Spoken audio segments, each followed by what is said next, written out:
జై శ్రీరామ్. ఆ రోజుల్లో అతిపెద్దదైన నిఘా వ్యవస్థ బ్రిటిష్ ఇంటెలిజెన్స్కి చెమటలు పట్టించిన ఆ ఒక్క రాత్రి గురించి మీకు తెలుసా? అది 1941 సంవత్సరం. కలకత్తాలో నేతాజీ ఇంటి చుట్టూ 24 గంటలు పోలీసులు పహారా కాస్తున్నారు. కానీ భారతమాత విముక్తి కోసం తప్పించే ఆ సింహం బొనులో ఎంతకాలం ఉంటుంది? జనవరి 16 అర్ధరాత్రి నేతాజీ సుభాష్గా కాదు, మహ్మద్ జియావుద్దీన్ అనే పఠాను వేషంలో బ్రిటిష్ పోలీసుల కళ్ళ ముందే తన కారులో తప్పించుకున్నాడు. కలకత్తా నుంచి కాబూల్కి, అక్కడి నుంచి జర్మనీకి సనాతన ధర్మం నేర్పిన తెగువతో ఖండాలు దాటి మన సొంత సైన్యం ఆజాద్ హింద్ ఫౌజ్ని నిర్మించారు.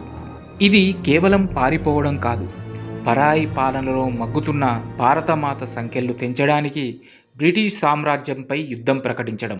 జనవరి 23 అంటే నేడు నేతాజీ జయంతిని పరాక్రమ్ దివస్గా మనం జరుపుకుంటాం. ఆ మహానుభావుడి త్యాగానికి సల్యూట్ చేస్తూ కామెంట్స్లో జై హింద్ అని టైప్ చేయండి. ఇలాంటి ఆసక్తికర విషయాల కోసం మన ఛానల్ని సబ్స్క్రైబ్ చేయండి.